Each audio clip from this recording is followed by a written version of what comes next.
The Florida Gators have never made the college football playoffs, and they have not won a national championship since their glory days with Tim Tebow back in 2008. But I'm taking over the program, and today's video does not end until we hoist the coach's trophy.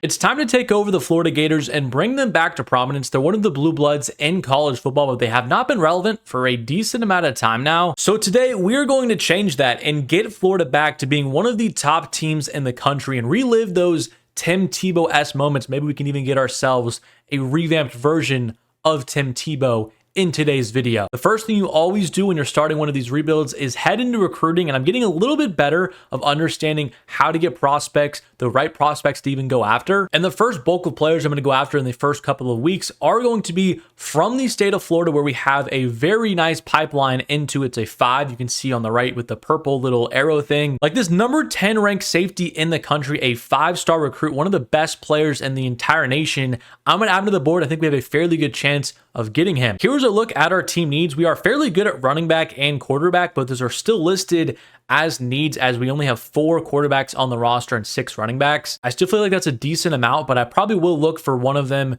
maybe later in the process and not focus on them right away. The offensive line could really use some help at left guard, and right tackle. So the offensive line building for the trenches is a need on offense. And defensively, there's a lot to work on as well. Still on the defensive line, some linebackers, and then a lot of help in the secondary. And that free safety, it's a huge need for us, could be an amazing get, that 5-star recruit. So for the most part, I have my first 35 targets, 5 stars and 4 stars only, that have Florida in top 3 interest. I did include a lot of wide receivers, which we don't really need, so I'm probably not going to go too heavy into those, but the rest of these positions that we do need, cornerback, defensive line, or even the quarterback position here with Daniel Nevis, I might scout all of these guys, figure out exactly who I want to target heading into the next couple of weeks. And look at this quarterback. He's a gem with 97 speed, 95 acceleration, and 95 throw power. This has to be our quarterback of the future. This guy looks insane. And this is the first time I've ever seen it, but this wide receiver has 100 speed. 100 speed. That is ridiculous. He's from the state of Florida. I think we have a good chance of getting this guy as well. So we found some hidden gems, but the rest of these guys, they offered scholarships too. I left some of these wide receivers off that I didn't have enough points to actually offer them a scholarship right off the gate. But most of these guys I scouted, offer them a scholarship, and hopefully we will see some progress in the next couple of weeks and hopefully lock some of these guys up as we get into the season. And after the first week of recruiting, it's roughly exactly what we expected, still in the lead for a lot of these top guys. Now I'm going to send the house on all of these 4 stars, and hopefully that will give us even more clarity on what athletes are going to sign with us. And our schedule this year, obviously playing in the SEC, is not going to be easy, but even an out-of-conference game against a cross-state rival in Miami the opening week, number 23 in the nation, is not going to be easy either. But this final stretch is brutal. Georgia, Texas, LSU, Ole Miss, and Florida State to end the season, that's insane. But the opening week against Miami, I'm going to hop in here and oversee us as we try to take down the Hurricanes. We are slightly better. I mean, the same overall, but our defense outweighs theirs. So we do have a slight advantage here. And hopefully we can get our first win of the rebuild. I think Florida has one of the best intros in this game. It looks absolutely incredible. Hopping in here as we're inside the 10 now, I probably should have taken a look at Florida's roster and depth chart to know all of their key players that we're going to try to get the ball to in. I just threw a horrible interception, and I think it's going to be a pick 6. Graham Mertz is not going to be able to catch up. Wow. That was a really bad throw. All right, so not an ideal start, but I'm going to have to make up for it here on 3rd and 9, and I see our tight end on this little in route, and he's going to drop it. Miami is now up 14-0, and they really should not even have a lead in this game if I just took care of the ball in the red zone. But it is what it is. We're back here now, and there's some pressure. Graham Mertz is just going to throw it. Instant pressure from that Miami defensive line. Gonna put Johnson Jr. here on a slant, and it comes open. I'm gonna throw it, and he's gonna hold on. Pretty impressive for a running back to hold on to that in the middle of the field, take a pretty big shot, and come down with it. Here I'm gonna find Duke, and he's gonna get in the end zone. Florida Gators, first touchdown of the rebuild. 14-7 at halftime, but Miami is making a little bit of a run.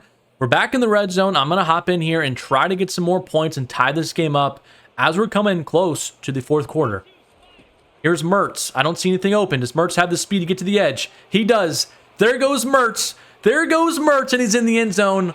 Touchdown Gators. The game is tied just like that. Miami would score a touchdown, and they have the ball once again. Our offense is struggling. Cam Ward here on 3rd and 13 is going to have to make a play.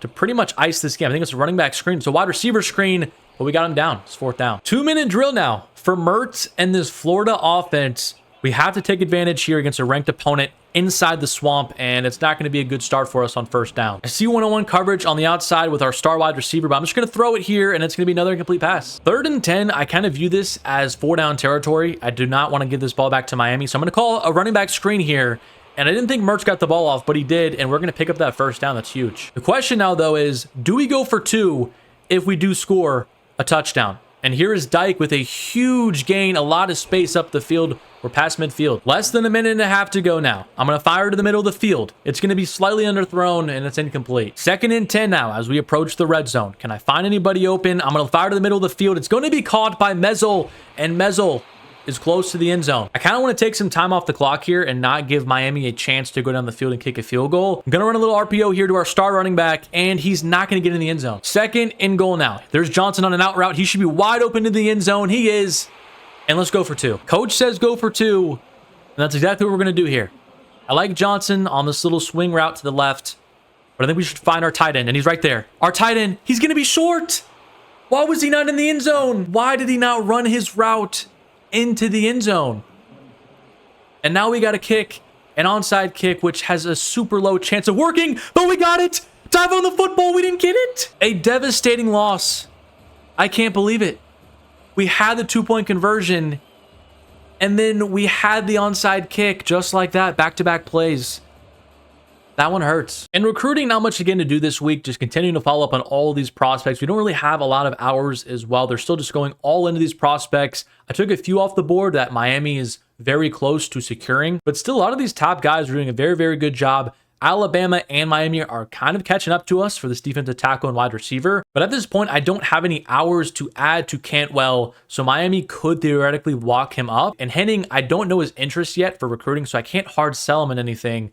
We're probably going to have to wait a couple weeks and figure that out before we're able to do so. But after that devastating loss last week, we were playing against FCS Southeast. This should be a very easy win. Not going to worry too much about this one. And we did take them down 41-10. A nice bounce back win, but again, this week we have another home game against a top 10 opponent in Texas A&M. And here's a look at the depth chart. We have Graham Mertz, a senior redshirt. This is his last year. And then we have DJ Lagway waiting in the wings. I'm almost kind of intrigued to put him as the starter because Graham Mertz, what is he really going to do this year for us? Because we're probably not going to make a run at anything. I guess I could make the argument that Lagway could earn himself maybe a redshirt. We have him for an extra year, but I'm pretty sure I have to do that before the season begins, and I did not. So you know what? We're just going to go ahead and make Lagway the starter. I probably should have done that beginning of the season if I did check the depth chart, but we're going to do it now. Lagway gets 2 more weeks to, I guess, prepare, learn, and we're going to see what he's made of this year as a true freshman starting in the SEC. We're also going to be losing one of our best skill position players in Montrell Johnson Jr. after this season. He's an 87 overall. That's why we're going after a handful of running backs. And receiver Eugene Wilson is going to be here for at least a couple more seasons, which is really nice to see. 97 acceleration and 93 speed. But then after him, 2 of our best receivers in Badger and Dyke are both leaving. So again, we're going to have to get some new wide receivers. Maybe that 100 speed guy could be a good replacement. At tight end, it's decent. We are going to be losing a 76 overall next year, but we still have 2 in the upper 70s, which is, I guess, decent enough. The offensive line, we have 4 redshirt juniors starting, so maybe some of those guys go to the NFL draft like Jake Slaughter, but if he doesn't, I would love to have him back as an 87 overall. And we're also going to lose our best player on defense in Jason Marshall Jr., an 89 overall, a senior, have no chance to even potentially sway him to come back. So there are a lot of holes to fill on this team. The defensive line as well has a lot of redshirt juniors, a couple of seniors, and the strong safety position. Going to be losing both of these guys as well. So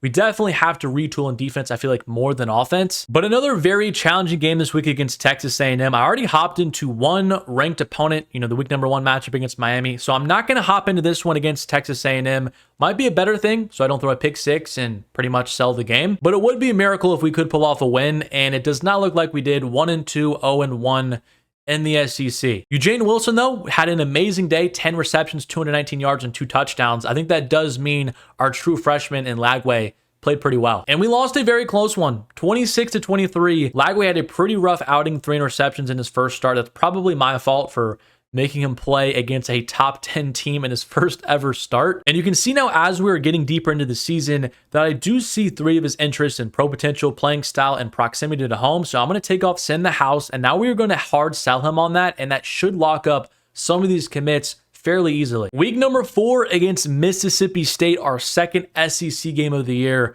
2-1, I think they're fairly decent, but I'm not going to worry too much about this one. Going to sim through and hope we can add our second win on the season. And in the process, we got our first recruit in Creed Epperson from Miami, Florida, a 4-star wide receiver. We also got Manny Machila. I think this was the guy that had 100 speed, so that is very intriguing. Dave Shepley, a tight end as well.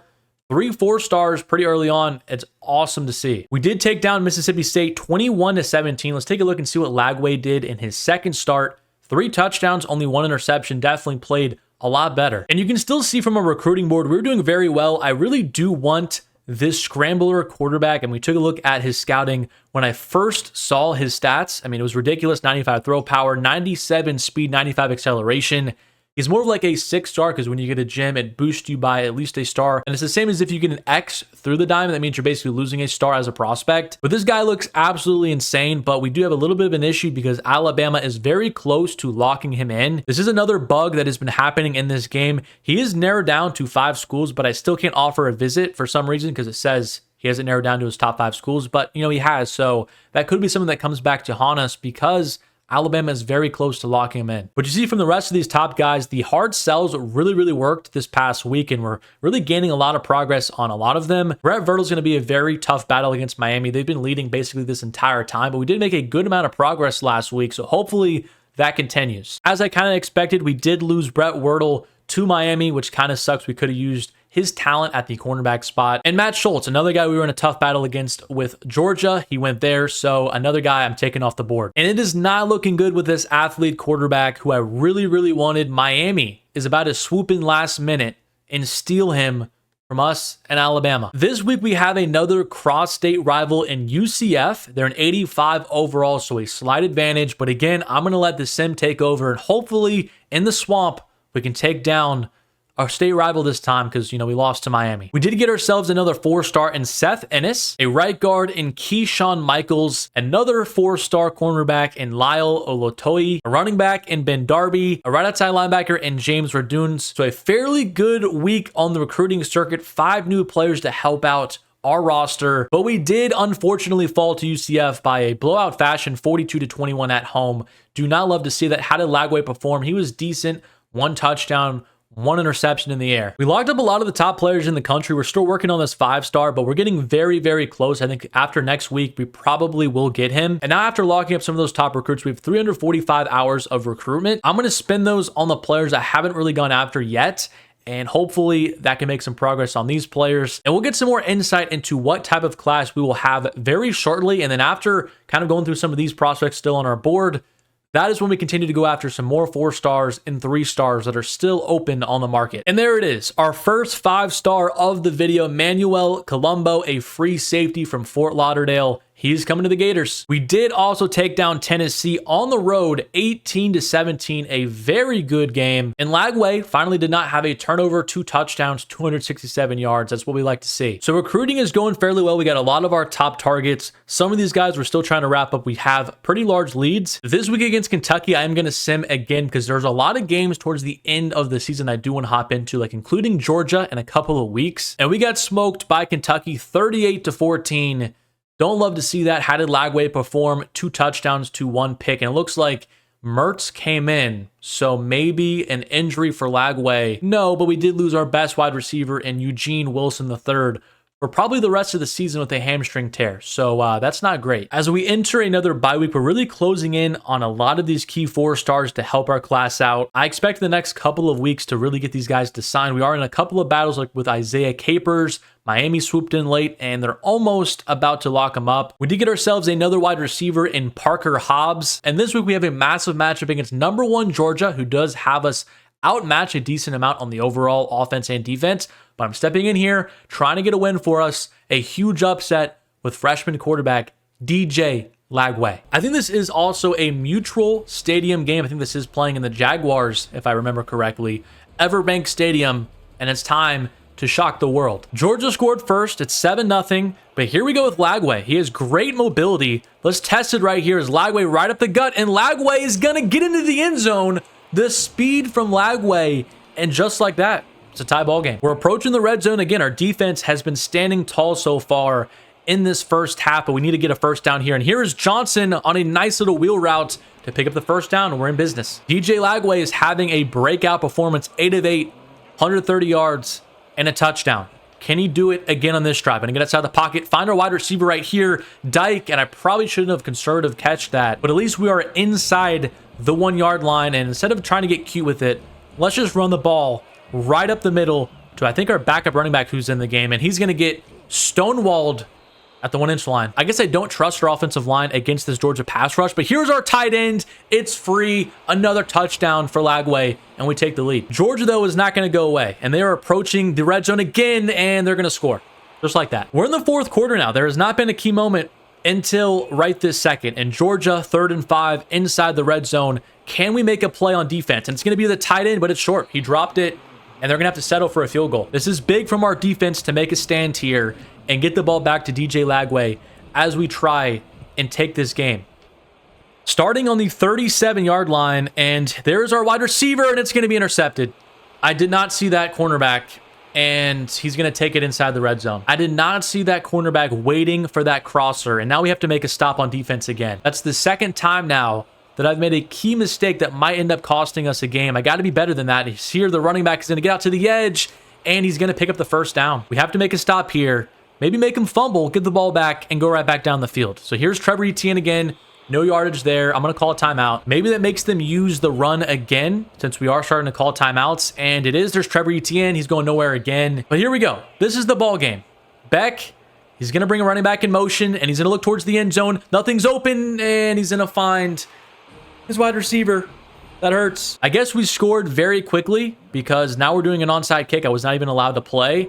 And last time we almost got it, but this time, not even close. Only one timeout left, so I don't think there's a great chance that we can even get the ball back to make a miracle happen, but I'm going to sell it for the run, call a timeout, and see what we can do. Beck is going to knee it, and we should have 4 seconds. They're probably just going to kick it out. They're actually going to go for a field goal. Can we get a Auburn is going to win the football game moment right here? I'm going to go back with James. Can we get it? This has got to be short, right? No way he can kick it this far. He's going to line it up, and it's going to be good. We have one play right here. We don't even have our best wide receiver in Eugene. But I'm going to lob one up here to Badger, one-on-one coverage, and maybe something happens as Lagway, of course, is hit as he throws, and it is another interception. It's unbelievable. We did get another running back recruit in Brian Wells, and a strong safety, which we really needed in Braden Ecker. Isaiah Capers as well. I think Miami was very close to stealing him. He committed to us. So 3 more 4 stars. And now, unfortunately, because of that loss to Georgia, our championship contender has dropped down to a C+.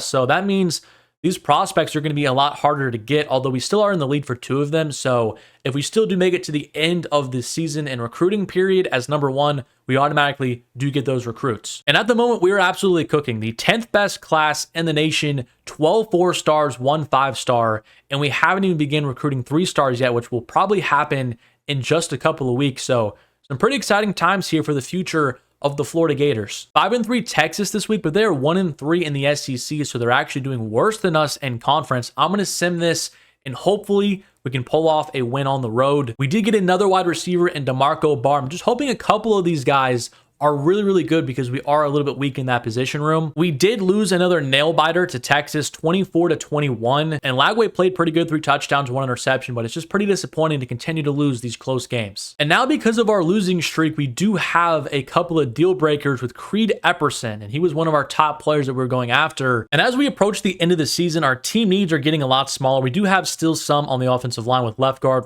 and right tackle, but defensively, we've done a really, really good job. It's just defensive tackle and right end. And now this is where I'm going to go in to find some 3-star recruits and offer these guys and steal them away from some of the other schools that have not even been pursuing them so far. So I added in a few 3-stars and a couple of 4-stars now that are positions of need. We still need help on the offensive line and defensive line, and hopefully some of these guys will consider us because we are still in the top 3 interest in most of these schools. We've got 3 games left on the schedule: LSU, Ole Miss, and Florida State. I'm going to hop into LSU and Florida State.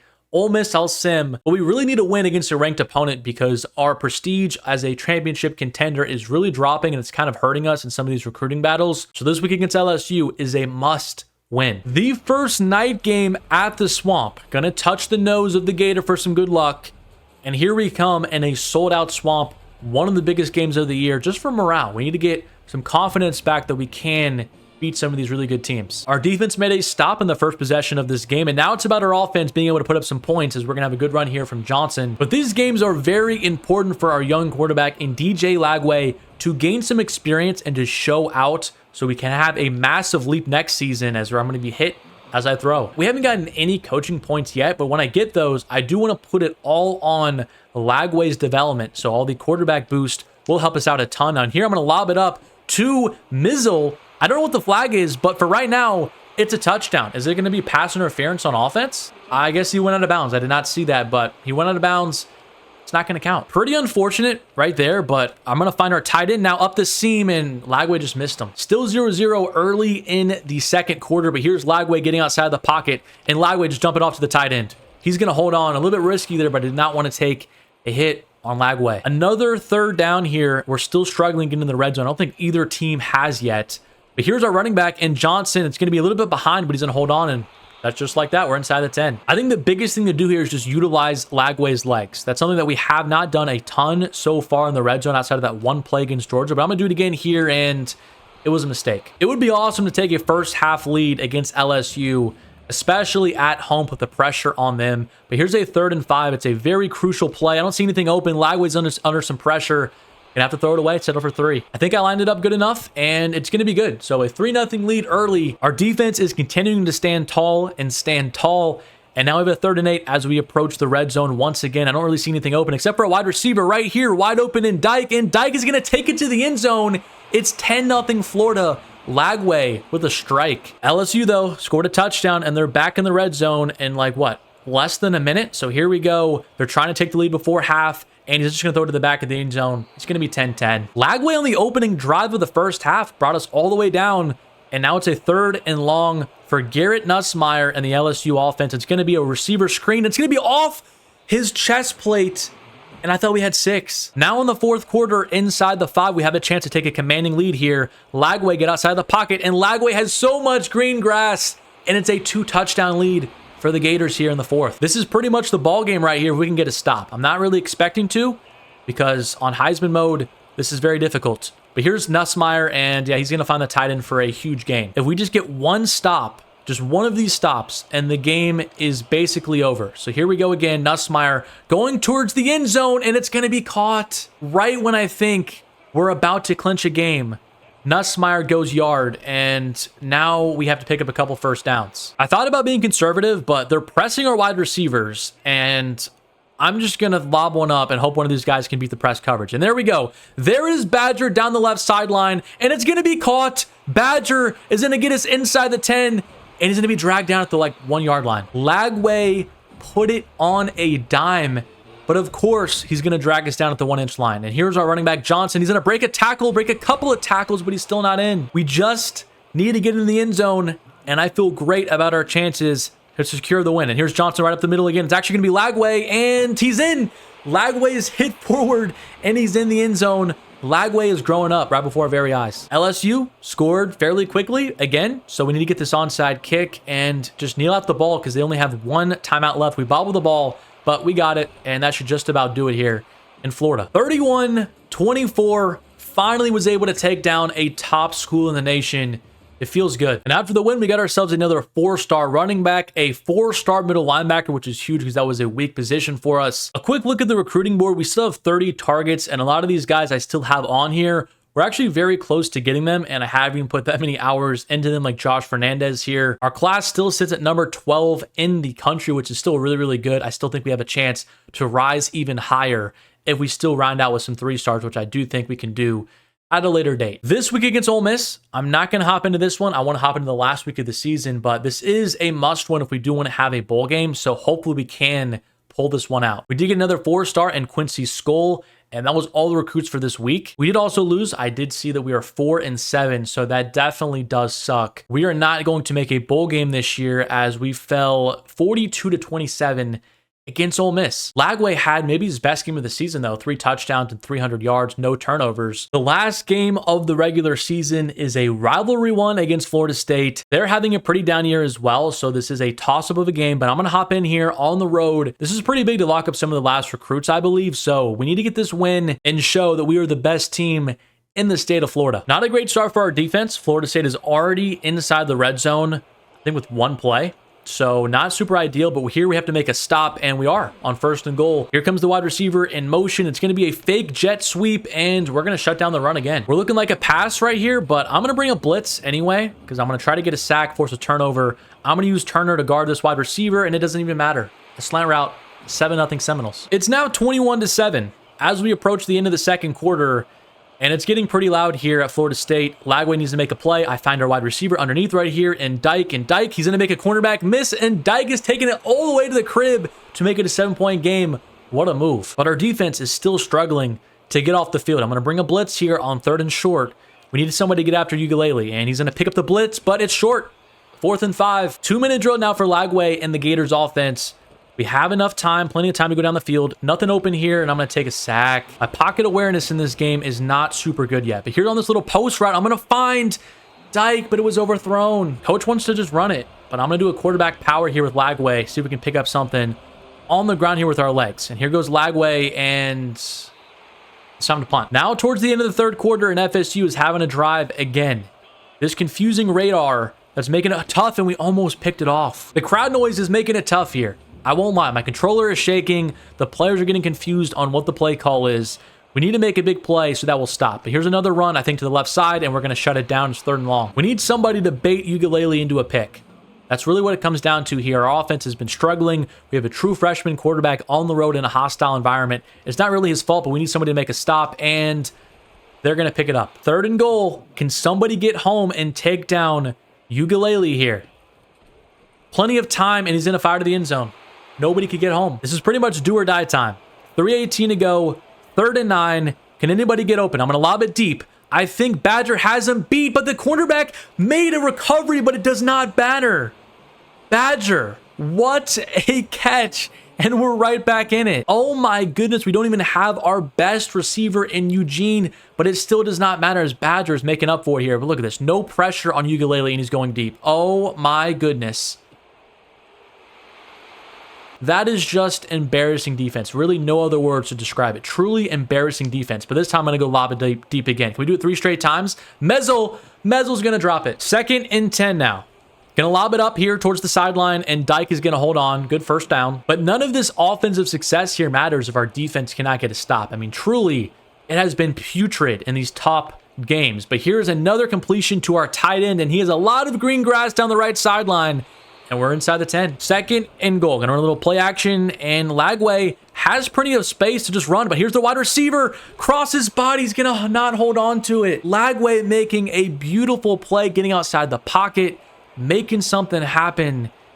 And I think Badger was the one that dropped it. But here's our tight end easily in the middle of the field. Don't even have to think twice about it. Easy score. But we have to get him off the field here, or that was a mistake. So here we go. Run up the middle, and they're going nowhere. Timeout. We have plenty of time to go win this game. Could be helpful to have a good punt return here, and I believe it's Abrams going to return it, and there's some space on the right side. There goes Abrams down the right sideline, breaking another tackle, and we're going to be inside FSU territory. We've had so many of these close games against either rivals or just top schools, and another drop. Lagway, the true freshman quarterback, is getting sold, but here's Badger again on press coverage against that star cornerback. If he burns him, I'm going to lob it, but he does not, and Lagway's under some pressure. I'm just going to have to throw it away. Now we have a 4th and 10 with the game on the line, and I think our wide receiver burned him. There goes Mizzle for a huge touchdown, and we take the lead. Coach just wanted to kick the field goal. I didn't even get a chance to decide to go for 2, but now it's about getting a stop because there's 43 seconds left, and FSU has the ball again, and oh, it's a risky pass. 1st down again. Ukulele, it should have been picked. It should have been picked. He threw it into traffic. Oh my goodness, it should have been intercepted. We need somebody on the defensive line to make a play. Somebody needs to get home here and get a sack or a negative play or something. It's going to be to the running back, but he's going to hold on. Now there's only 28 seconds to go, but FSU is getting very close to field goal range. Here goes Ukulele again, right to the middle of the field. And we probably should have just let him score. FSU has a very easy chip shot field goal. We had our chance to intercept a pass, and it's going to be good. We've entered the offseason now, and we're starting to roll in some 3-star recruits. Brian Cruz, a right guard. And now is when we get into the transfer portal as well. We do have some of our own players that are trying to transfer out, like Eugene Wilson, because we are not a contender, which is kind of concerning because, you know, he was an absolute stud for us. But we ended the season 4-8, and DJ Lagway had an amazing freshman year, 25 touchdowns to 9 interceptions. On the ground, Johnson was okay, 537 yards, but Lagway added in another 4 touchdowns himself. Receiving-wise, Badger was our leading target because of Eugene. He got hurt and only had 421 yards on the season. Defensively, where we really struggled, Tyreek Sapp was our leading sacker with 6 of them. Interception-wise, we only had 2 on the entire season. That is a pretty big concern. We do have a decent amount of players trying to transfer out as well. We only have 6 people we can persuade. So that definitely does kind of suck, and that doesn't even add in all the other players that are graduating going to the NFL draft. So it's going to be an overhaul on our roster this year. For persuading probably some of the young guys, I will say maybe this pass rusher, that'd be a very good player to get back. He is going to stay, so that is actually a pretty big get. Jordan Castle, another guy, and he's going to stay as well. So 2 for 2 so far. That's actually really, really big for us. McGray, another guy that I would want back. He's not going to come back. And now I think we need to focus on some of these medium chances because I don't think we're going to get back any of those other guys. Freshman middle linebacker, he is not going to come back. That one hurts. I thought we had a fairly good chance. Right tackle freshman, we need some help on the offensive line. He's going to stay. And with 1 persuasion left, I guess I'm going to try and get our best overall player, Devin Moore, and he's going to stay as well, so that's big. And in the transfer portal, there are some really, really good players that do have interest in coming to our school. I don't think I'm going to focus on many of the 3-stars, but I think this wide receiver and Jeremiah Smith could be an interesting target. We've offered a decent amount of these transfers and then also just these 3-stars, trying to lock them up to fill out the rest of our class. But things are going pretty well. We still have a very big lead on most of these guys, and I think after the next couple of weeks, we'll lock them up and our class will be official for the year. And there's a 4-star, Taj Humphreys on the interior of the offensive line. Really, really needed that. Another left end in Kevin Witten. Mike Gee, a defensive tackle. We got another 3-star defensive tackle, a 3-star left tackle, a 3-star center. We're loading up on all these 3-stars towards the end of our class. Another left end, a cornerback, a strong safety, a tight end 4-star. And here's a final look at our class in year number 1. I think it's pretty elite. I mean, 31 people coming in, a lot of top heavy players, 5-stars and 4-stars. And we get even some 3-stars to round out the class and even some transfers towards the bottom. And we had a top 10 recruiting class in the nation, number 8 to be exact, 31 players, 17 4-stars, 13 3-stars, and 1 5-star. In the SEC, that is number 5 behind Bama, Georgia, Texas, and Auburn. And realistically, I think we could jump Auburn in the coming years. But outside of that, I mean, Texas, Georgia, and Alabama, they're always going to have some of the top classes in the nation, but I think we did fairly good for year number 1. We changed a couple of positions around with some of our athletes that we recruited, but overall, everything looks pretty decent. And our wide receiver that had 100 speed, he's back down to 99. And here are our training results for the offseason. For everybody that we did lose, I think we're doing fairly decent. I mean, we're around the same overall as we were last year, and Lagway's up to an 87 overall sophomore, so you really love to see that. And this is what the start of the recruiting board looks like this year. Chad Kennedy is going to be our main target, a running back from Orlando, Florida. We also have another 5-star in Isaac Cherry from Fort Myers, Florida. We don't really need a quarterback desperately, but he is a 5-star scrambler tendency. But it's going to be the same method before. All these guys are from the state of Florida. Going to offer them a scholarship, going to scout them fully, and then we're going to go from there as we approach into the season. Try to keep almost every single wide receiver I saw off the board. Just added this guy because he was one of the last 4-stars from the state of Florida that we could add to our board. So for the most part, our board is mainly running backs in the trenches on our defensive line and linebackers, which is really, really big for us and huge needs that we need this year. But same method as before, sent the house on all of these top guys, and we will see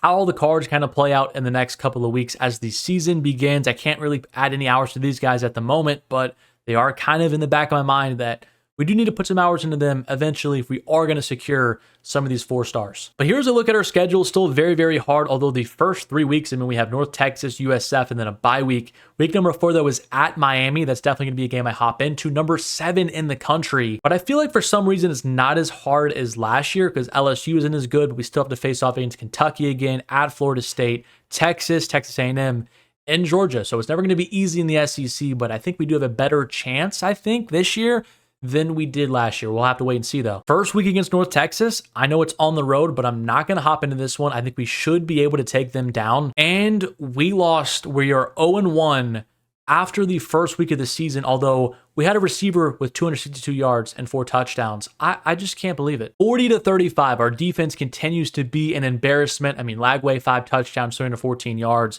Our defense has to be better. I might have to fire our defensive coordinator if things do not improve. And this week against USF, it better be a dominant win at home. There's no excuses to lose to these non-Power 5 schools, especially early in the season. And that's exactly what happened. We won 1-1 now in the year, took down USF 52-24. That is exactly what I'm talking about. Lagway had to have a big game, and he did once again. 382 yards and 3 touchdowns. He's emerging, I think, is one of the best quarterbacks in the country. Recruiting is still going fairly good. We're still number 1 with Chad Kennedy. We passed up Miami, who was slightly ahead of us for a week. The only one we're kind of slipping on is Nick Hutton, and Alabama's trying to swoop in and get him. But this week, we need to get some revenge against the Miami Hurricanes. We're the same overall. Their offense, though, is really, really good. It's time to revenge our loss from last year and get it done on the road against the number 16 team in the country. The scene is electric here in Hard Rock Stadium.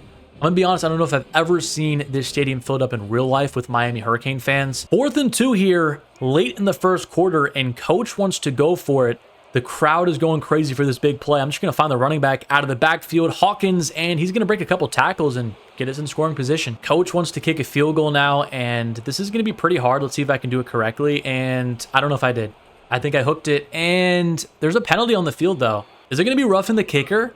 We will take that. It's going to be a free first down and gives us a chance to actually put up a touchdown now. But I really struggle in the red zone against these tight defenses. And I'm just going to fire in the slot right here to the wide receiver, Burke, and he's going to get in the end zone. One more touchdown should have this crowd silenced.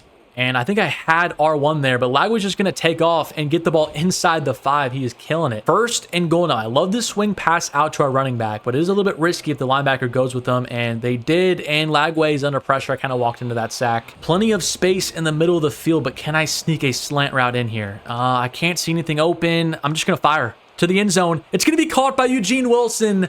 Lagway. What a play. Miami's going to get 3 points, but here we are in the red zone. We need to take advantage before half, and Lagway once again getting outside the pocket. Can I find anybody open? I'm going to throw it to our wide receiver here, Burke, and I think I just wasted a timeout. One quick shot here for one of these slant routes to the end zone, and then after that, it's time to kick a field goal. Out to the tight end, touchdown Florida, 21-3, huge first half for Lagway. It is now 28-3 as we approach the end of this third quarter. We are destroying Miami at their place, and there's our tight end again, wide open for a touchdown. Lagway's dealing. A huge win for Florida. This is going to be really good for recruiting as well, just destroying a rival that has been stealing some recruits from us. We did end up losing that cornerback, Nick Hutton. I kind of expected that to Alabama, but that definitely does suck. Another recruit to Alabama, I actually had some hope we could get in a right guard. He's gone. And did this guy watch the previous week's game or no? I simmed the bye week, and we have made some progress on Kennedy. It's very close between Miami, but I think I'm going to schedule him for a visit in week number 8 against Texas. And the reason why I'm not doing week number 7 is because Miami has not scheduled one yet. So I feel comfortable in just waiting a little bit and then getting him in for week number 8. But Cherry is very close and probably going to commit to Ohio State. Nothing I can really do at this point. I can't even schedule him for a visit because of that glitch. So I'm probably just going to remove him from the board. I mean, I don't think we have a chance to get him at this point. But recruiting is going okay. I think it's a little bit worse than we were doing last year. We just have not locked up any of these recruits yet, but I'm hopeful we can get this 5-star running back, and then they'll start to kind of flow in, and then we can go after some, more 3 stars and lower tier 4 stars like we did last year. This is a pretty big game this week against Tennessee, but I am going to sim it. It's our first game against SEC opponents, but I just don't want to hop into 2 games back to back. We lost by 1 point, 27-26. Lagway was pretty efficient, 211 yards, 2 touchdowns. Another tough loss, man. We have flipped Kennedy, so he's very close to recommitting to our school. We're still top for some of these guys, but we did lose out on Andre Lewerke, a pass rusher, which that one sucks as well. We kind of needed him. But Mississippi State this week, not going to waste my time with this one. They're 0-2 in the conference. I think we beat them last year as well. I expect to do it again. I think I might have had some people visiting this week. I kind of forgot about that, but DJ Lagway got it done for us, 178 yards and 4 touchdowns. We did beat them 38-13, another bounce back win in dominating fashion. We do have some coaching points to use, and magnetic personality, I am going to use that on the offensive line because we have been missing out on a decent amount of those recruits. And yeah, It happened. We lost the number 2 player in the country to Miami. I don't understand it, but we did lose. I thought we had a great shot to get him, but Kennedy's going to commit to Miami. Go ahead and take him off the board. And this week against the 90 overall Texas Longhorns, number 21 in the nation, we're at the Swamp. I have to step into this one and take down another ranked opponent. This is another big game. I have some recruits coming out. Texas on their opening drive are off to a good start already inside a red zone, but they have a 3rd and 5 here, and their running back Baxter is going to be a little bit short. They are going to settle for 3, so it's a decent hold by our defense, but I would have liked to stop him completely, but they might have missed the kick, and they did, so it doesn't even matter. And we're going to be extra aggressive here. We probably should just take the 3, but I'm going to look for Hawkins out of the backfield, and he got stuck up on a route, and our tight end dropped it. Now inside the 10, we can still strike first, and I don't really see anything open, and I try to get outside the pocket. Oh my goodness, that defensive end is fast. This Texas defense is pretty ridiculous, and they're playing man-to-man here. Going to fire to Eugene Wilson, and he's going to catch it. Hold on. 7-0 Florida. They answered super quickly, but Eugene Wilson being able to beat man coverage has just been huge for us. And here, across the middle of the field, going to throw to Hawkins. I don't know what that penalty is, but hopefully it's not on us. And of course, it's going to be,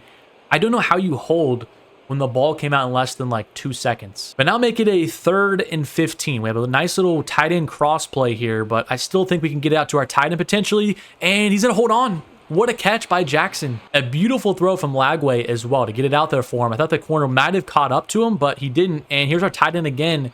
I think we're out of bounds. We were not. So I used my timeout. We have 18 seconds, probably 2 plays to get in the end zone here.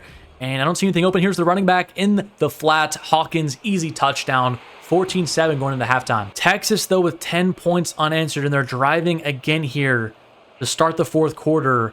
Not a good sign. I think that's Arch Manning as well as their quarterback. And right up the middle, we cannot let that happen. We cannot let that happen. This is really do or die time. We have to force a field goal here.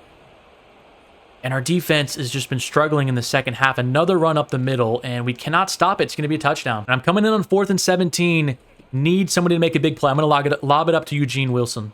There's Eugene Wilson down the left field. Easy touchdown. He's really what's been keeping us in this game. I have them backed up a little bit, but I still want them to run the ball because when the CPU passes, it gets kind of scary. And here's the running back again. He almost got that edge for a big gain. Maybe I shouldn't have used my timeout right there, but I went ahead and did it, and hopefully that baits Texas into running it here. And we've seen this play a couple times. He's going in motion, and it's going to be a wide receiver outlet screen, and he's going to be brought down. We're going to get the ball back. Plenty of time. 2nd and 13.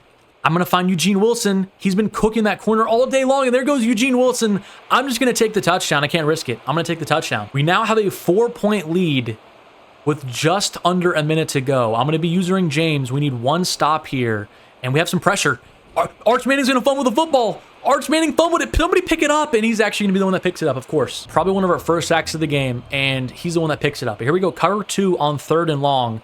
This is 4-down territory, but we need to stop here. Arch Manning's going to fire to his wide receiver, who's going to break a tackle and almost pick that up. I probably shouldn't have gone to man-to-man coverage, but I thought we could get some pressure there again on 3rd and long or just sit back a little bit, but he's going to fire to the middle of the field, and he's going to hold on. 10 seconds to go. If we keep him in bounds, the game should be over, and I don't think he has anybody open except for that wide receiver he had, and he's going to take a sack. Arch Manning is just inexperienced, going to take a sack, and that is going to be the ball game.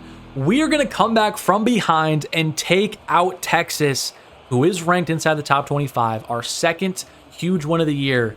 That's massive. In recruiting, we're still in the running and in the lead for a lot of these 4-stars. It sucks. We're probably not going to get a 5-star this year because we missed out on those 2 that we were so close to getting, but still a lot of 4-stars have interest. Maybe we can steal this 5-star. We're still number 5 right now, but we are moving up. And this week we're playing off against number 8 Texas A&M. I am in a sim this week. I probably should have just waited and missed the Texas game, stepped into this one, but hopefully we can just pull off a huge upset. I'm not really too confident in it. We did get Lewis Tripp, our first recruit so far this class, which is kind of crazy. Another 4-star in Lewis Hurt. Another 4-star in John Addy at corner. And we did get blown out by Texas A&M 42-21. Pretty disappointing. So recruiting, we've already gotten 3 4-stars. A lot of these guys as well, we're still in the lead. We have some competitive battles, but I'm still confident we can win Ariza here. I'm confident that we can take Bryce Jorgenstein as well from Florida State. But the reason I skipped over the Texas A&M game was because of this one right here against number 6 Georgia, another mutual field game. I wanted to take them down very badly after how close last year's game went. So hopefully we can get the W here. here and also get some recruits with a big win. First drive of the game, we're already in the red zone, which is very exciting. Need Lagway to continue to perform well in these circumstances. But here's Lagway rolling out, and he's going to dive into the end zone. Touchdown, Florida. 7-0 early. But Georgia's going to respond. It's a 3rd and 8. They're approaching the red zone. Can somebody on our defense make a play and be forced a turnover, get a sack? There's a lot open here. He's going to go to the end zone. Can Castell get there? And he can't. After our one successful drive on offense, we haven't been able to do anything. Here we go. Towards the end zone. He's going to throw to his tight end, and he's going to get hammered. Going to be ballsy and run commit. We'll see if that plays off. And it is going to be a run, but nobody accounted for the quarterback. The next time I'm going to hop in, it's 41-10. So, yeah, this game is pretty much over at this point. I'm just going to lob one up to Eugene Wilson at the back of the end zone, and it's going to be broken up, of course. No point top into any more of this game. Georgia just destroyed us 51-13. I don't even know how it was that bad of a blowout. 2 interceptions for Lagway, only 110 yards passing. In some positive news, we did get a 4-star free safety. We also got a 4-star center. And recruiting is going okay. And we have these 5 players that have already signed. We have 2 more that we're probably getting pretty close to signing. We are losing a little bit of ground on Jamerson. I don't really understand why, because we have the workhorse. We even have 25 more hours going into him. We can't schedule a visit because of the glitch in this game, so we're probably going to end up losing him actually to Florida State in week number 10. And some other 4-stars, we are making some decent progress, so we should end up getting maybe 7 to 8 4-stars once again, but 3-stars just added a ton of them to the board. Hopefully going to get some of these guys to sign as well to help round out our class. This week at LSU, I'm going to send this one on the road. It was a tough loss against Georgia last week, but we do need to take advantage and bounce back against LSU. And we did take down LSU 31-27, which is a good comeback loss after a huge loss to Georgia. We've only got 3 games left this season: at Ole Miss, at Kentucky, and at Florida State. Whoever made our schedule completely robbed us. I mean, this is pretty ridiculous. I mean, look, we were at Miami, we were at Texas A&M, neutral site against Georgia, and then at 4 games to end our season. That's just unbelievable. Bad news on this center. Jamerson is going to commit to Florida State. We're falling behind on Santos to Georgia, so I don't think we're going to get him. Might as well remove him. But this week at Ole Miss, I'm not going to step into this one as well. They're 1-4 in conference. I'm trusting Lagway that we can walk in there and get a W. We got another 4-star and Ralph Rainbolt. That's a name right there. But unfortunately, it does look like we lost because we are now 5-5 on the year. 38-17 at Ole Miss. Lagway had 2 picks, so he has not been performing well, and it does look like we have a deal breaker now, which is really not good because Lagway could find himself transferring after this season. But recruiting really hasn't changed too much. We're still in some tight races, and this week against 3-7 Kentucky, I'm again just going to sim it. No need to hop into this one. The last game I want to hop into is at Florida State once again. And we did lose to Kentucky as well. So 2 back-to-back really, really bad losses, 28-27. Lagway did not play well again. I don't know why he's complaining.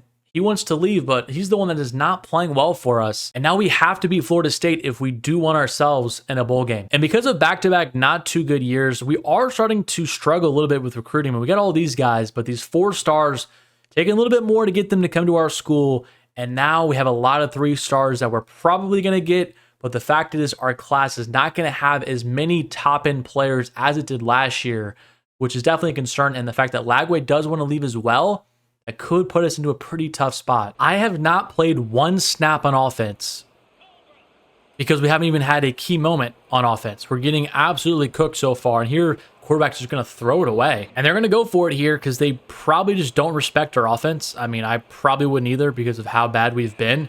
But here we go on 4th and 5, and I don't know how our linebacker did not just put his hands up. And if you've seen our quarterback depth chart, outside of Lagway, we really don't have anybody else. Like, he's the only quarterback that we have that could be serviceable next year. So we really need him to stay.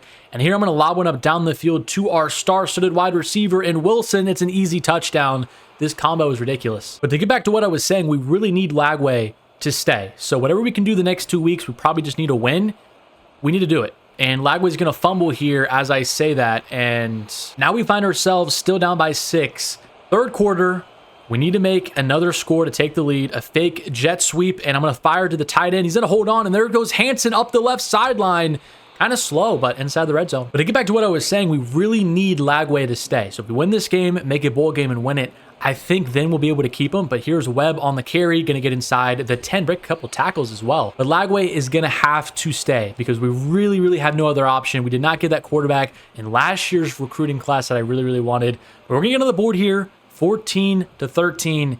We're in the lead. And I'm excited to see the team next year. We have so many red shirts. I made sure every single one of them that was not getting any reps that they were just going to be a red shirt this year. So our team should be a lot better next year if those guys do improve. And here we go again, the fake little jet sweep. And our tight end's going to make a tough catch. And this jet toss works really well. We'll see if we can get it in right here. Lagway again, and Jackson's going to find the end zone. We're up by 8. But Brock Glenn, I saw it on the screen, a 78-yard touchdown. And now Florida State has a 3rd and 6 here with 3 minutes and 23 to go. Right up the middle, the running back is going to break a tackle, and he's going to be short. 4th and inches, I'm just going to run commit up the middle. Hopefully that's what they do. It's going to be run to the outside. Somebody make a play. Somebody make a play. He's short. And with how our run game has been today, I feel pretty strongly about Webb being able to carry us to a win here. But as I say that, I'm going to change the play here to some play action. I think they're expecting a run. So a little play action here. I don't see much open. Lagway, just find our wide receiver. He's wide open. Jackson, I think they ran commit. I think they ran commit, and there's Jackson all the way inside the 5. Here's Lagway. Quarterback draw. There we go. Lagway, break a tackle. Lagway, dive for it. He's in. Touchdown, Lagway. 1 incompletion, and Florida will be 6-6 on the year, which is definitely not great, but better than what we were looking like when we had these final 2 games. Got ourselves another 4-star recruit in Benji Cunningham, a 3-star defensive tackle in Sam Yu. So here's a look at our recruiting board. A lot of 4 stars, top of the board once again. So probably a decent quantity again. Not as many 4 stars or 5 stars as last year. We still will have the transfer portal though to go after some other top recruits. Maybe a quarterback if Lagway does unfortunately leave. But as it sits right now, we have the 38th best class in the country. If we add in probably, 10 more 3 stars or around there, I think we'll jump back up to around 20. And it does look like we have been fired. So we're going to be starting a fresh new coach next week, which kind of sucks, but hey, it is what it is. We're going to have all these new recruits coming in. But Earl Wilberry, aka Billy Napier, he is going to be gone after 2 years. And we made the Hawaii Bowl against UNLV, which is okay, but definitely not super exciting. We wanted to make the college football playoffs. I probably should be playing in this bowl game, but it's the Hawaii Bowl. I'm just going to sim it, and hopefully we can take a win. We did not. We lost. Of course we did, to UNLV. We lost to UNLV in a bowl game, 25-23. It's really getting worse before it gets better. DJ Lagway was pretty mid again, and maybe unfortunately his last game for us. Okay, so I tried to save the coach. It did not work. So we have a new one, James Anderson. He took over. I figured out how to still use the team after your coach got fired. A little bit funny that we did get fired, but we still have a couple of years to try and turn this thing around. Here are the players trying to leave. Eugene Wilson III. We have a great chance of getting him back, and that's exactly what is going to happen. So we have him for at least 1 more season. All these other players we lost to graduation or the NFL draft. A couple of them really do hurt. Our best cornerback, our best offensive lineman. But what I don't see is DJ Lagway. So hopefully that means he's going to be staying. And here's a look at the transfer portal. We have a lot of positions we do need to go after. So I'm probably going to remove a lot of the 3 stars at the bottom of my list and then try to get some of these recruits to come to Florida. So here's what our board is looking like. We have a lot of 4-star transfers at the bottom of our board, some 3 stars I'm still trying to lock up. But we have around, I think, 19 players already signed, which is a pretty decent class, but getting some of these 4-star transfers will be huge for positions of need. There's a 3-star quarterback, a 3-star right end, a 4-star right end, a 4-star free safety, a 4-star running back, a 4-star running back, a 3-star tight end. That really helps out our class a lot, getting all of those transfers and a couple 3 stars. And here's a final look at our recruiting class. I think it looks really good. A lot of players, just like last year, just not as many top prospects. We still have a top 12 class with 13 4 stars, 19 3 stars.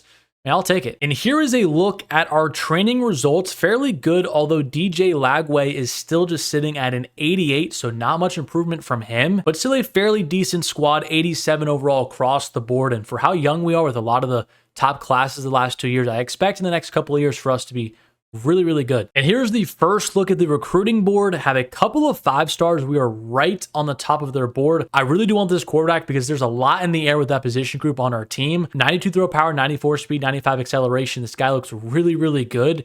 And for right now, we're second on his board behind FSU. And here's a look at our schedule this year. NC State week number 1 on the road. It actually doesn't look too hard this year. Probably the easiest schedule we've had so far. Cal is ranked, but I'm not too concerned with them. Alabama will be hard at Alabama, but look at this end of the season stretch. We have Georgia, Arkansas, Auburn all at home.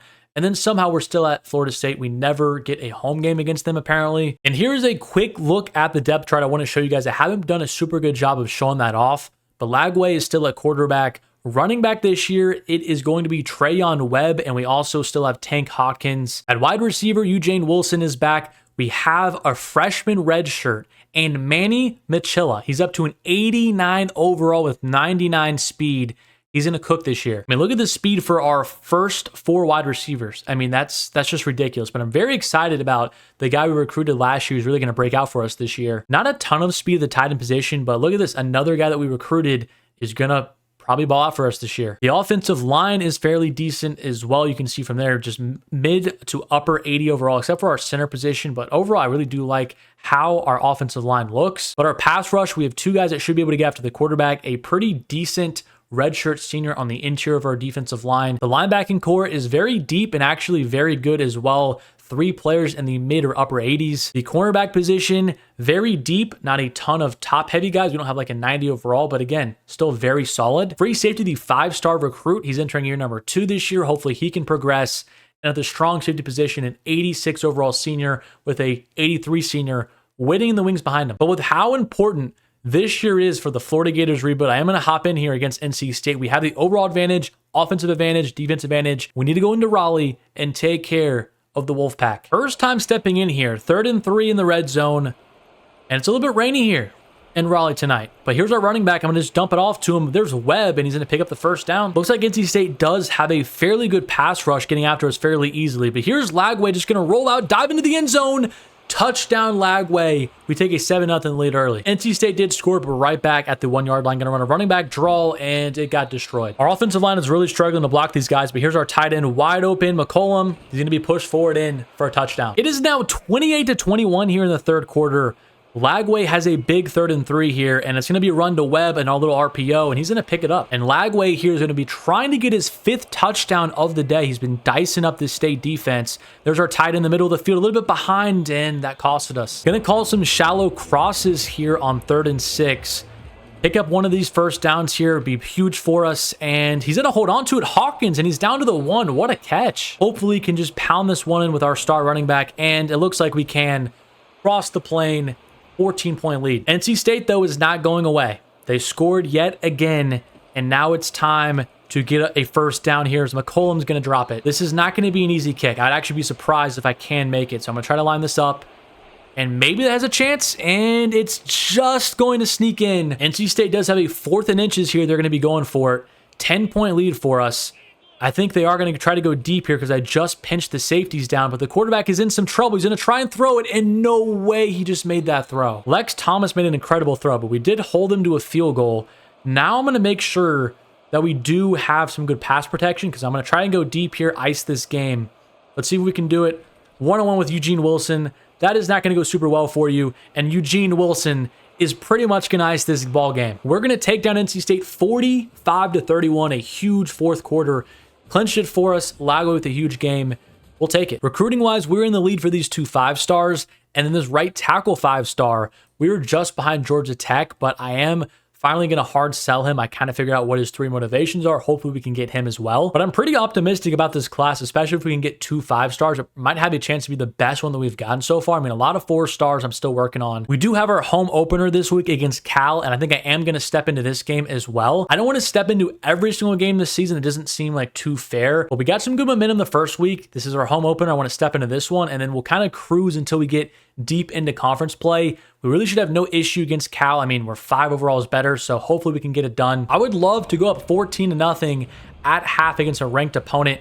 Would be a great start for us. And here, right down the field to Gene again. I thought for a second DJ Lagway might have overthrown him, but it was right on the money. And now we're in business across the 30-yard line. I see we're tight end up the seam again. It was a little bit too sketchy, but I'm still going to fire to the end zone, and McCollum's going to hold on. 14-0 Florida early. I'm loving this offense right now, it is cooking. We have a great duo of wide receivers, a good running back, and then Lagway is continuing to ball out this year. And here's Lagway breaking a tackle and getting us inside the 10. Second and goal now. I'm going to find Webb again. He's going to catch it, and he's in. It's actually Watkins who held on to that one. We're up by 21. But here we go in the little jet touch pass, and Gene is going to get to the edge and get in the end zone. Another score. It is over, 42-14, destroying Cal. I think we're, 16th in the nation? So destroying another ranked opponent here. And we're off to a really good start. Recruiting-wise, we're still doing fairly good. I don't like that Ole Miss is creeping up on this 5-star quarterback. I also don't like that we had the correct guesses on the hard sell for Jamison Robert, and we still have not made a ton of progress. But this week, we're facing off against 1-2 Troy on the road. I really just don't want to drop one of these stupid games, but we really should take care of them. No problem. We did also get our first commit of the season in Diego Nava, a 4-star wide receiver. And we did move to 3-0, which is good. I'm happy that we just advanced the week. We took him down 35-14, another not very close game. Lagway did have his worst game of the season so far with 2 picks, but overall, all that matters is that we got the W. We did unfortunately lose Jamison Robert, one of our 5 stars, but we still are in the lead with both of these guys, so I feel pretty good we're going to get both of them. And this week we have a matchup against Oklahoma at home on Thursday night. I'm probably not going to step into this game because I want to play at Alabama, against Georgia, and again at FSU. Those will probably be the last games I step into this year unless one of these teams ahead of them become ranked in a really, really challenging matchup. But against number 18 Oklahoma, I'm going to trust the sim and that DJ Lagway can perform well for us in my absence of overseeing the operation. We got ourselves a 5-star quarterback in Edward Kirkus and also a 4-star middle linebacker in Jeff Malden. We did move to 4-0, which is awesome to see. That kind of got me hyped because we've been really struggling so far to actually just win games in this rebuild. 17-13, our defense really showed out. DJ Lagway, okay game, but you know what? We got it done again, which is huge. We're now ranked 21st in the nation. I think the first time in this video that we've actually been ranked. Here's our recruiting. So we have the 5-star quarterback. Alabama is trying very late in the race to try and get James Thrasher, and I'm hoping we can just barely edge them out, but it's going to be very close. And we're also kind of have it against us right now because we cannot schedule a visit because of that glitch that I mentioned earlier. So I'm getting a little worried that we won't be able to land James Thrasher. Some of these other 4-star recruits were still very much ahead. I'm feeling really, really good about this recruiting class, actually. Well, this week against 0-4 Missouri, 0-2 in the conference, if we cannot beat these guys after just the win that we just had, I would be so sad. But I think we will be able to take him down. I'm hopeful. We did get a 4-star in Keegan McGray, a cornerback. And did we win? I need to take a look. We are 5-0, 2-0 in the SEC. That is huge. And Alabama has flipped James Thrasher, and we can't even schedule a visit, which really, really did hurt us, even though we are about to play Alabama this week. Maybe if we win, it will change something. But this week, we have one of the biggest matchups of the entire rebuild so far. We're going to Alabama, number 6 in the nation. And they do look like a very, very scary team, but we're not too far behind them, only 1 overall. We will see if we can shock the world. And here's Alabama, ready for one of the biggest games of the week in college football. The first drive of this game, Alabama has themselves a 3rd and 15. Look at their team. I mean, 2 stars at tackle, 3-star wide receivers, and here on 3rd and 15, they're tight end. They went on to score that drive, and now DJ, are you serious? Everybody on our offense is cold. So DJ Lagway is just gonna have to run for this. Pick it up. Not going to risk it. That's the one thing I don't really love about Lagway so far is his mental abilities. He does not have and I'm going to take a sack. And here comes our kicker now in a very hostile situation. But what I was going to say is he doesn't have the mental ability where he's just locked in on the road. I think it's called like road dog. So that kind of sucks. But here we go. Going to line this one up. Do we have enough length? And we do. We're going to take that. But our defense has done a fairly good job of just pushing them back. And we have a 3rd and 16 now. I'm sending a blitz because I do not want him to have all day behind there. And here's going to throw, and it's going to be broken up. Oh, what a play from our corner. Going to run a little play action here and try to find somebody open. I'm going to try and find our tight end, but I'm just hit as I throw again. On these play action plays, our offensive line just really struggled to hold up. But here running some slants, I see our wide receiver, and it's going to be massively underthrown. How do they undercut that? I thought that was a free completion, and we're all cold again here. In the 3rd, our offensive line struggling, but here is Wilson who's going to drop it. 4th and 7. Can somebody please get open? I'm going to find our tight end, but it's underthrown, and he's going to drop it. But we just weren't really ready for prime time. I just think we're a little bit overmatched heading into Alabama. Hopefully, if we do see them again, maybe in the postseason, we're ready for it. And I mean, the fact that we all started off cold, it's just a recipe for disaster. And here on 3rd and 10, I'm just going to run with Lagway. He does have some room. Lagway, let's just get to the outside. 4th and goal. Here is the ball game. I'm going to put Hawkins on a slant. Can he get open? He can, but it's going to be overthrown. I think we're close, but just not quite there yet to being a true contender. We did also fall only 3 spots to number 21 in the country. We did lose Thrasher, of course. After we lost, he is just going to commit to Alabama. Kind of expected that. But the matchup this week is 1-6 Vanderbilt, a great bounce back spot. Always one of the worst teams in the SEC. Hopefully we can take care of them fairly easily. 30-28, so maybe not no problem. Probably shouldn't have said that, but 30-28, Lagway still just up and down with his play. But at the moment, we have the 28th best class in the nation, which is pretty good, I feel like, at this stage of the season for us. I mean, 6 4-stars, 1 5-star. Haven't even begin going after 3 stars yet, and we just have a lot of 4 stars we're still battling for and in the lead for a lot of them, so pretty optimistic about this class. This week, we are playing at South Carolina. I think I am going to send this game as well and then hop into Georgia. Nothing has really been out of the ordinary. Arkansas has still stayed pretty bad. Auburn has been pretty mid as well. Florida State's having a decent year, though, as well. So I'm probably going to hop into Georgia and Florida State. We just need to take care of business against South Carolina. This is a really make or break stage of the season. We do get ourselves a 4-star corner in Lyle Riggins, another 4-star in George Urban. We lost 35-21 against South Carolina, and DJ Lagway, 3 picks. I'm kind of getting a little bit tired of him. I'm going to be honest, because we've had him for a couple years now, and he's been a reason why we have not been able to get over the hump. He's turning the ball over too much in key spots. But for the game of the rebuild so far, another matchup against number 4 Georgia. We're finally ranked. We're in their ballpark now. We're an 89 overall across the board. They're still better than us, obviously. But we really, really need this one to stay in the race for the college football playoffs. So hopefully, 30 years the charm, we can take them down. Georgia got the ball first and could not make anything happen.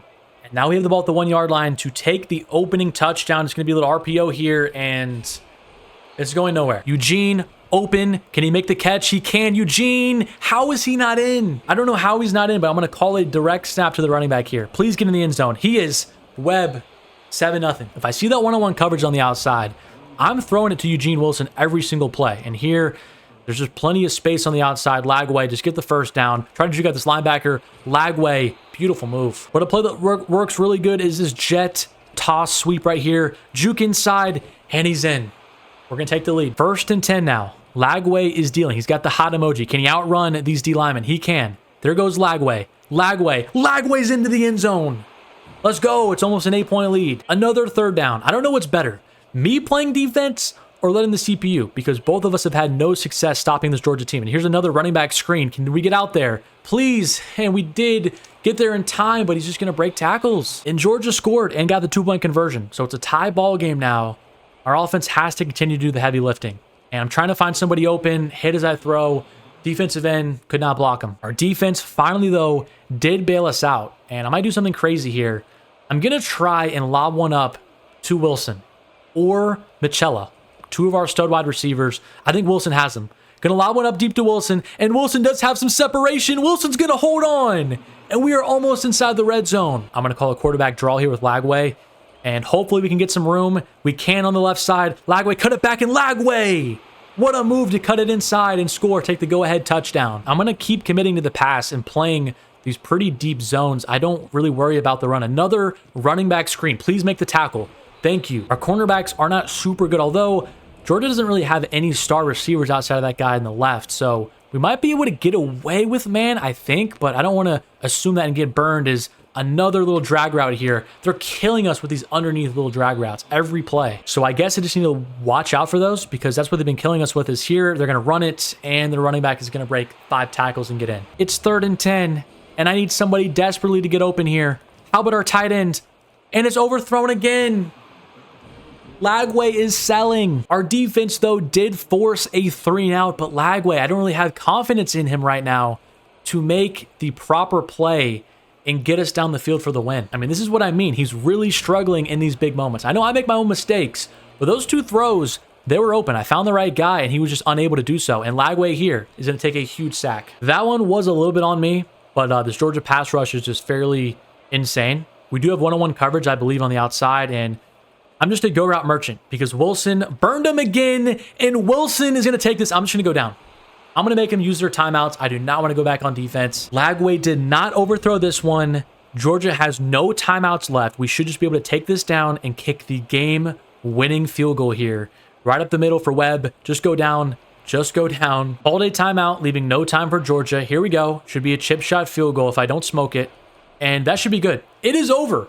Florida has taken down the number 4 ranked Georgia Bulldogs. We have finally done it in year number 3. And that is huge for our college football chances. We did also move up to number 12 in the country, which I love to see. We're officially in the college football playoffs right now. And this week we're against 3-6 Arkansas. And recruiting wise, I told you guys, we're doing a very, very good job this year locking up a lot of 4 stars early. That's 12 right there. We still are in a battle and in the lead for a lot of these guys as well. I begin adding some 3 stars to help round out our class, but I think right now we're doing very, very well at number 12 in the nation. But this week against 3-6 Arkansas, I am going to sim it.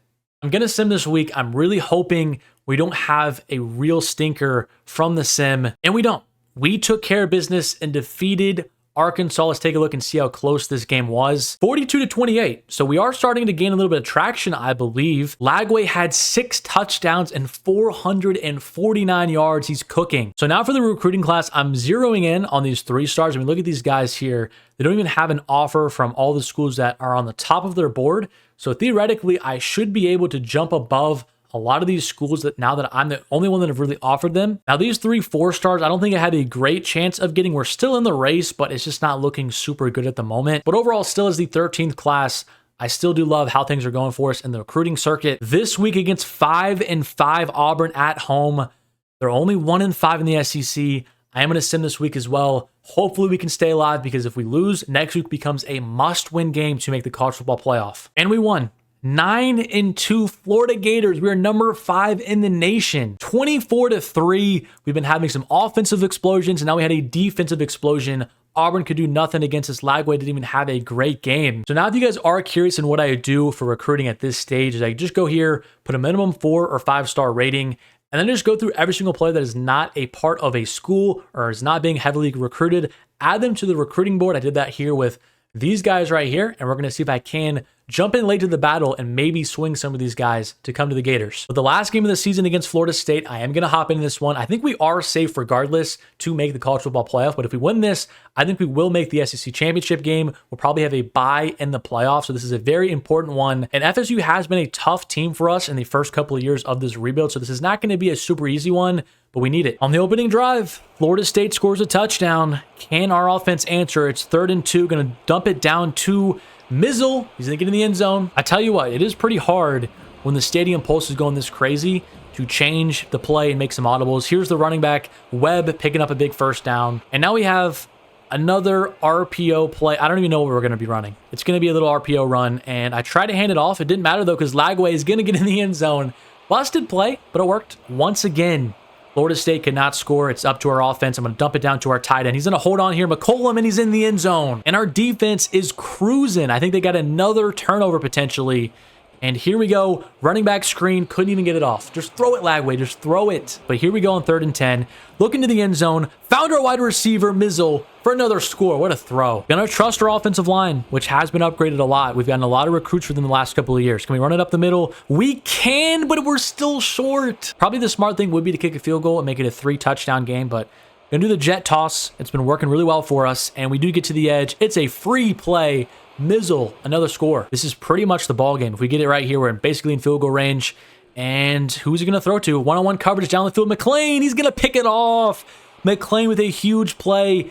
And we're not even going to be able to return it very far, but we'll just take the pick. Another huge win for us on the road this time at FSU. Feels good to take them down and go into the college football playoff looking real, real good. But I guess we did not make the conference championship. Alabama and Georgia, although we did beat Georgia, we did lose another SEC game, so they're going to get the edge over us in the SEC championship game. So that kind of does suck. We can't play in that game and win that trophy. And here is the bracket. We're actually the number 5 seed up at the top. You can barely see, but it's Georgia and Texas Our first matchup is against number 22, Charlotte, who was 9-4 on the year. I think they must have won their conference and became the team that gets the automatic bid for being, I guess, the best non-Power 5 team in the nation. The Heisman Trophy winner, Frank Covey, the fourth, 18 touchdowns. Here's what early National Signing Day looks like. All of these guys have already commit, so that is at least 19 players part of our class. We also have all these guys we are still in the lead of, so our class is ranked currently number 11 in the nation. If we do add some transfers,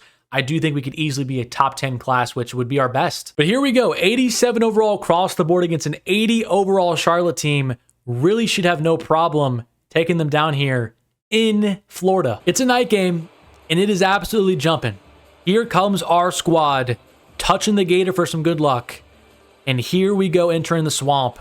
I think we have a chance to just dominate Charlotte. They have not seen an environment like this probably all season. Charlotte does have themselves a lead as we approach halftime, 10-7. 3rd and 10 here for Lagway, and he's got a ton of green grass. Just going to take off. This linebacker could not bring him down, and he's going to just be a little short. Gonna call a direct snap to the running back. Gonna get it off just before the 2-minute warning. An easy first down. We're in business. All right, just need to be smart and take care of the ball here. Using Lagway's legs is always smart as he's gonna break a tackle here and get in the end zone. That's DJ Lagway. But look at Charlotte. They're a little feisty. 17-14 now. I'm still not super concerned about us, but Lagway's gonna get outside the pocket here again, and that D end is so fast. I really thought I was just gonna be able to get that angle and pick up at least 5 yards, but here's a little play action, and as I stated, it never really works. But here to the end zone, it's going to be picked off. But we have him down inside the 3. 21-17 now. Have our chance to make a little bit of breathing room here. And a lot of green grass again for Lagway. Lagway's going to step up and run. Lagway's inside the 5-yard line. Can somebody make a play on the outside? I don't see anything open. Lagway's just going to take off again. And he took a big hit. Yeah, I don't like my starting quarterback taking many of those, but here we go, 3rd and goal at the 6. And I'm just going to fire to the end zone and find our receiver. I think it's our sophomore that has like 99 speed. Huge touchdown. Charlotte, though, scored a touchdown, and they have the ball again with the chance to go down the field and potentially take the lead here. To the flat to the running back. He's going to break a tackle. That was so glitchy. And their quarterback is still Max Brown. He is a Florida transfer who transferred to Charlotte this past year in real life. That's kind of crazy. He's seeking kind of revenge here, moving away from Florida, and he's going to find his running back again. This guy's killing us. Going to put both of my defensive tackles on vertical hooks, selling out for the pass here.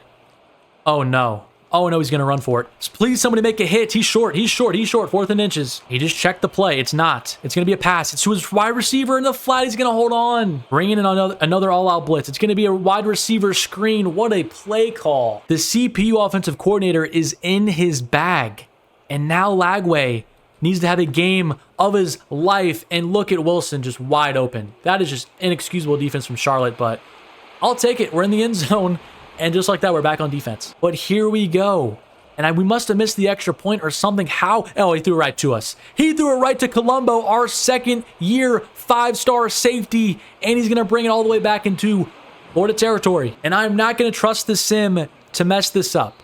And that should be the ball game. It is over. Florida is moving on in the college football playoffs. A little bit too close for liking, but we did take down Charlotte 34-31. And it is against number 6 Clemson in the Cotton Bowl for the right to face either Louisville, who defeated Washington in the 8-9, or Alabama. Georgia did lose to Texas.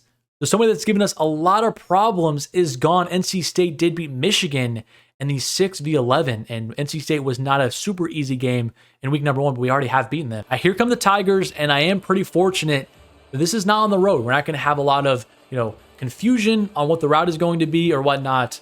But here come the Gators, led by our junior quarterback. And we're going to run my favorite play. It has not failed us yet. Mizzle on the jet sweep. Come on, just get the edge. Here goes Mizzle.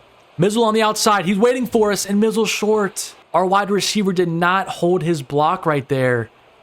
And now Clemson has a 14-0 lead here late in the 2nd quarter. But here's our 99 speed wide receiver. He has the edge, and our wide receiver is too fast. But it just doesn't matter. Our defense cannot stop the Clemson Tigers offense right now. But again, Eugene, Wilson, down the field. They can't guard their receivers either. Again, they're only going to play one single high safety. I'm just going to lob it up again if we have that one-on-one coverage. I'm just going to pick a guy and let it fly. Eugene Wilson. Can he get under the ball again? Eugene Wilson is a madman. This white cornerback can't guard him one-on-one. And we entered halftime down by 6 points, but we're already on the move here. And this is a big 3rd and 8. Eugene Wilson. I see him wide open. It's a little bit behind, but he's still going to hold on to it. He's our MVP, man. And you know what we're going to do?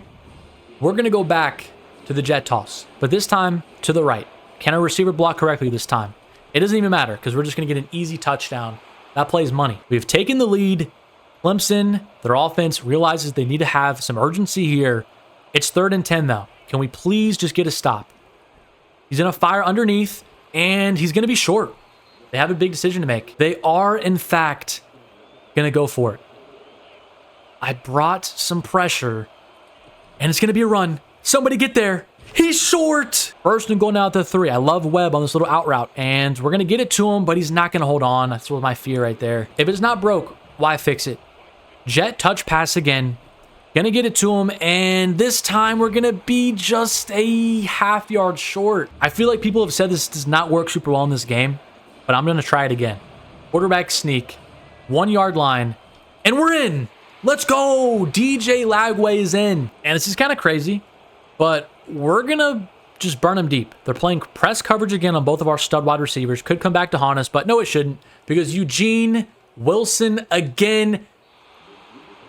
How in the world does he miss that throw? That's just unbelievable. And I'm going for this 4th down. I don't care. I'm going for it. And this is why. Because we have our receiver, and I thought for a second he overthrew it again. It is over. Florida is moving on to the semifinals. A comeback from behind win. Oh, that feels good. We almost threw that away there. Going for that long pass to ice the game. But we did it. And a blessing, an absolute blessing from the EA gods. Louisville took down Alabama 45-35. The number 1 seed is gone in this tournament, and that's who we get to face off in the Rose Bowl game. Texas and NC State are battling the 10 versus 11 seed, so we're probably going to be favored to win it from here on out. Louisville is not good at all. An 82 overall. We're an 89. I really feel confident about this one. We should be moving on to the college football national championship. Hitch seam. 2 seam routes, 2 hitches. Is anything open? Nope. Just going to dump it down to our wide receiver. He's going to hold on 7 yards. Going to call another play I like down here. The running back direct to Hawkins, our star running back. And it should be free. It is. And Hawkins is actually going to get in the end zone. 7-0 Gators. Here comes Louisville, though. Right down the field. It looks like they have like a Lamar Jackson type of player. He's got a star on him, kind of smaller, skinnier, and he's going to go to the end zone here, and it's a big mistake, and it's intercepted. And single eye safety, man-to-man coverage across the board. Eugene Wilson, I'm going to lob it up to him. One-on-one, he burned him, and it's going to be called for another touchdown. Eugene Wilson is so electric. Louisville would get themselves on the board, but I'm not too worried because, once again, they're playing man-to-man coverage on our star-studded wide receiver, and it's just free every time. Eugene Wilson, get out of that coverage, Louisville. But now the first play of the 4th quarter. Louisville is driving. They're down by 7, and it's going to be a running back draw on 3rd and 6, maybe a 4th down territory play. He's going to be short, though. I'm going to bring some pressure here. All-out blitz. If they run it, I think we can't stop them, but we just need a favorable play call. It's going to be a direct snap to the running back, and he just made so many Mickey Mouse cuts right there. 3rd and 3. I'm going to guess pass, and it is. And it's going to be a slant right to the tight end. Wide open. I think now with only 3 down linemen, this is where we use Lagway's legs. Lagway's going to take off, try to make this linebacker miss, and only pick up 3. Probably shouldn't have predetermined that, but I just saw 3 down linemen, and I thought we could pick up maybe a 1st down with Lagway's legs. And again, Lagway, he's in some trouble. I'm going to take a sack. And now we have another key 3rd down. 3rd and 14, just over 2 minutes to go. And it's going to be a wide receiver screen. Somebody make a tackle. Ooh, they might kick a field goal or even go for it. They are actually going to punt this football. Maybe they hold it to the 2-minute warning and then reassess. No, they're actually going to punt it. Ooh, that's kind of a big break for us. But they did have a fairly good punt because now we are inside our own 11. Quarterback draw here looks like a very nice play. No linebackers in the middle of the field.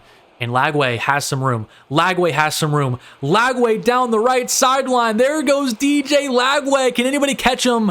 They can. But after a huge run, Louisville is starting to call timeouts. I don't know why coach wanted us to run it. Let's just try to pass this, pick this up, and I'm going to find our tight end here, and he's going to drop it. I guess that's why he wanted to run it, so we could waste some more time. But this is not an easy field goal. 4th and 7. Got to line it up.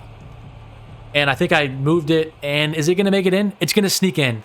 Oh, I thought I missed it. I moved my finger off the left joystick while I was trying to just line up. And our defense has forced them into a 4th and 28. I'm playing sticks here. There's no crazy completion, and it's incomplete. We have made it to the national championship game. And our national championship opponent is going to be the number 11 seed NC State, the second to last team to make it into this tournament. We beat them 45-31 on the road in week number 1 and September 5th. And now we meet again in January. We still have a huge overall boost. This is for all the marbles in SoFi Stadium, Inglewood, California.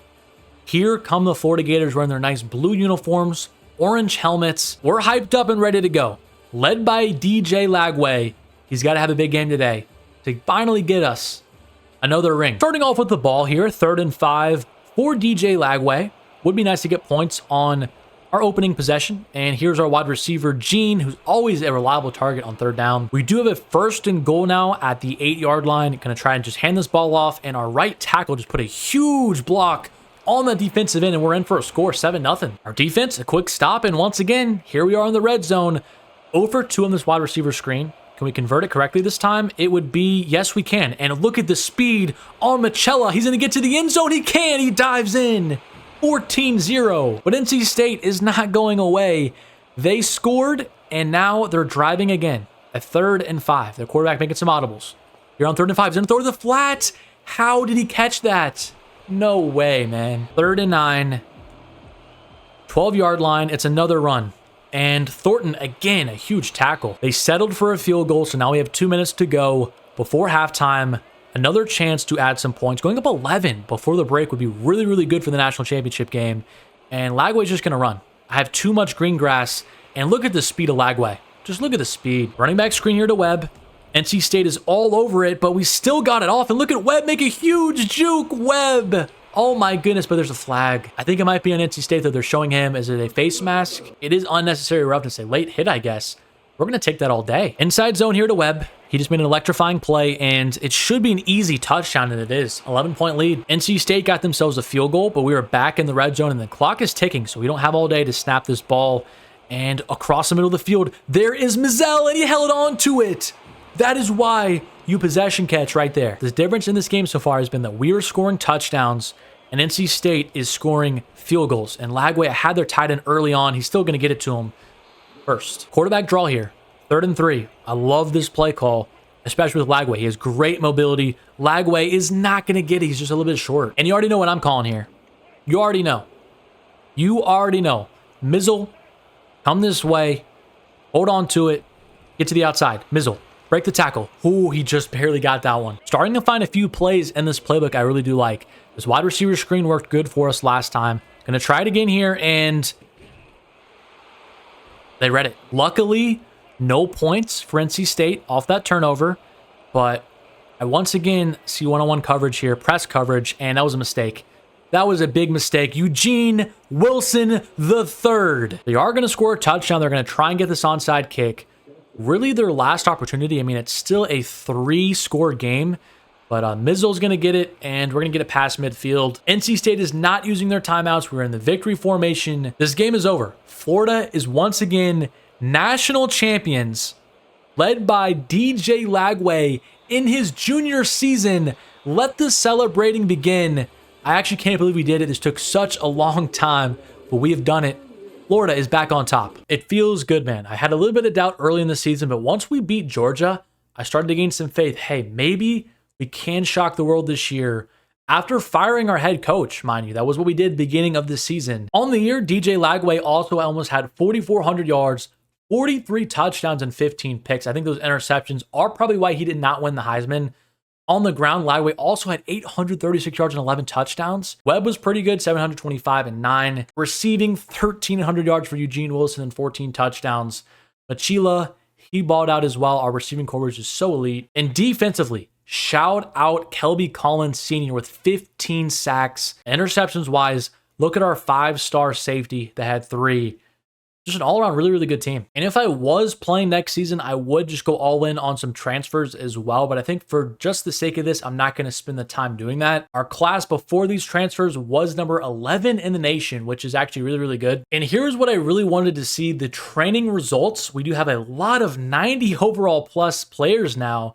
DJ Lagway's up to a 91. And wow, this team is actually really good. We've done a really good job recruiting the last couple of years. You see all these sophomores. But that is going to do it for this video. Next season, we are ranked number 2 in the nation. NC State, who we did beat in the national championship game, is number 1 somehow. But we're at 90 overall across the board. The future outlook of this team looks really, really good. I think I did a pretty good job. My Clemson rebuild was a little bit up and down. I was still learning a lot about recruiting. I knew a lot more heading into this one. So I think it turned out a lot better. But let me know in the comment section down below what you think about the rebuild, who you want to see me rebuild next. Maybe a lower tier team, not a Power 5 like a Florida or a Clemson. Just let me know. But subscribe to the channel if you are new.